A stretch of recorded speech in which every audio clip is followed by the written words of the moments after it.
북한의 전례 없는 도발이 이어지고 있는 가운데 한미 양국도 북한에 대한 압박을 가하고 있습니다. 굉장히 상징적인 장면을 하나 보여드릴게요. 이종섭 국방부 장관이 지금 미국을 방문하고 있습니다. 그런데 한미 국방장관이 같이 미국의 폭격기잖아요. B-1B, 그다음에 B-52. 양욱 의원님, 지금 저 한미 국방장관이 그 폭격기 앞에서 사진 찍고 둘러보는 저 자체는 굉장히 이례적인 모습 아닙니까? 예, 뭐 사실은 이제 올 몇 개월 전에 그 신범철 국방 차관이 예. 한번 이제 B-50 폭격기 앞에서 사진을 찍어서 뭐 한번 논란이 된 적이 있었습니다만은 예. 사실은 뭐 양국 장관이 그것도 SCM 이후에 저 장소를 찾는다라고 하는 것은요 보여주는 것입니다. 바로 아하. 저러한 자산이 이 한반도에 전개가 돼서 대한민국을 북한의 핵 위협으로 지켜줄 것이다. 예. 뭐 사실은 뭐 저것은 아주 일부에 불과하죠. 예. 원래 더 중요한 예를 들어서 ICBM이나 SLBM 이런 것들은 사실 직접 보여주기가 어렵기 때문에 예. 가장 가까이 있는 공군 기지로 가서 이런 그 실제 소위 말해서 미국이 얘기하는 예. 뉴클리어 트라이어드 그러니까 핵 삼축 전력을 실제 이렇게 보여주면서 대한민국에 대한 공약을 약속하는 것입니다. 예. 네, 그렇다면 이게 경고의 메시지가 될 수 있다라는 말씀을 해주신 것 같은데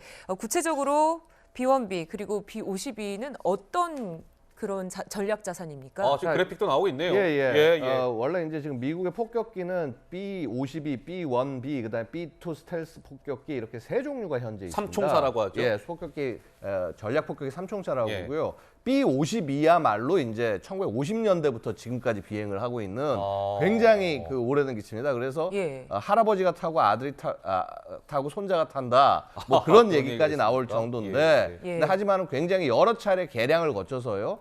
원래 이제 B-52가 나온 것은 그러니까 핵으로 폭탄을 투하하기 위해서 나왔습니다만은 최근에는 정밀 유도 폭탄을 떨구는 플랫폼으로도 활용이 되고 있고요. 예. 네. 그다음에 B-52에서 가장 큰 특징 중에 또 하나 뭐냐면은요. 예. 슈퍼 벙커 버스터라는 13톤짜리 폭탄이 있습니다. 13톤짜리 네. 폭탄? 예, 그건 어떤 겁니까? 13.8톤짜리 폭탄인데 얘는 뭐냐면은요.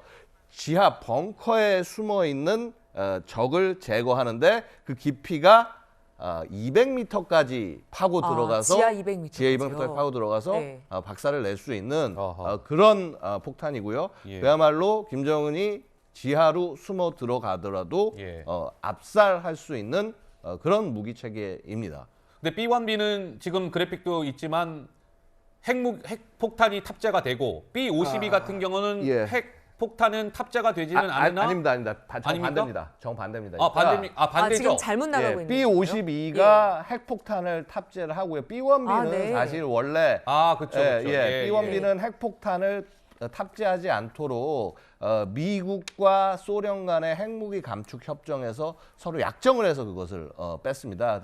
그래서 B-52가 오는 것이 훨씬 더 어떻게 보면은 핵 위협으로서는 더 높은 것이고요. 예. 그런데 뭐 사실 실제 개전 초가 되면요 B-52보다는요 네. B-2 스텔스 폭격기에 아마도 핵폭탄이나 아까 말씀드린 슈퍼 벙커 버스터가 장착돼서 북한을 공격할 수 있습니다. 예. 근데 이제 미국은 이러한 전력들을 B-21 레이더스라고 하는 그 역시 그 가오리처럼 생긴 그렇군요. 예. 스텔스 폭격기로 지금 대체하려고 하고 있습니다. 예. 네. 자, 이번에는 북한이 최근에 이른바 괴물 ICBM이라고 불리는 화성 17형 장거리 탄도미사일을 발사하지 않았습니까?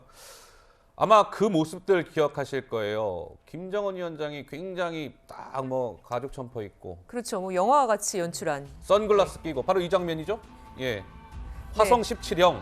뒤에 보이는 겁니다. 네, 네. 장거리 탄도미사일 괴물 ICBM 전 세계에서 가장 길고 큰 ICBM 장거리 미사일입니다. 사거리 15,000km. 그러니까 미국 본토는 물론이고 마음만 먹으면 어디든 때릴 수 있는 그런 ICBM을 며칠 네. 전에 발사를 했습니다. 네, 그런데 보면요. 예. 실패는 하긴 했지만 뭐 의미 있는 실패다 이런 해석도 나오더군요. 네, 맞습니다. 3월 달에 이제 처음에 1단 추진체 분리로 추정이 됐고요. 그리고 11월이 넘어가면서 이제 11월 3일 바로 이번 주였죠. 이번 주에는 1단, 2단 추진체가 분리된 것으로 추정이 되고 있습니다.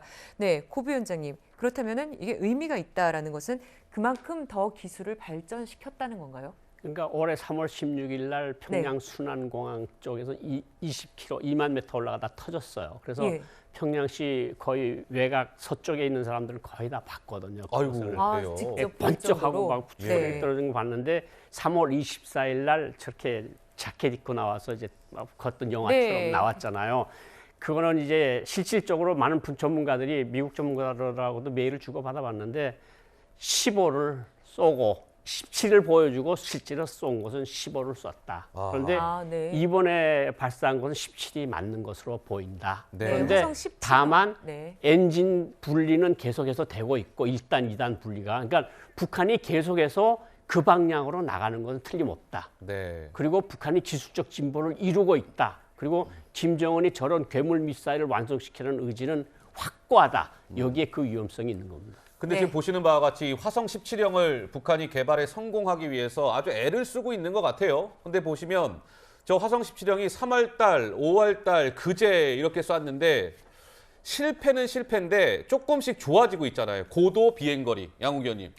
예, 물론 진보되는 측면들이 있습니다. 근데 예. 사실은 저것은요 이미 진지하게 이룰 수 있었던 것인데 저렇게 지금 어려움을 겪는 이유는 제가 볼 때는요. 예. 북한이 개발 컨셉을 좀 잘못 잡은 것 같습니다. 뭐냐면 저렇게 커다란 미사일은 사실은 사일로 발사형으로 개발해야 되는데 이걸 이동식으로 발사하다 보니까 앞으로도 어려움이 많을 거라고 말씀드립니다. 아, 네. 네. 아이고 시간 관계상 더 많은 말씀을 들어야 되는데 오늘 여기까지 듣겠습니다. 잘 들었습니다.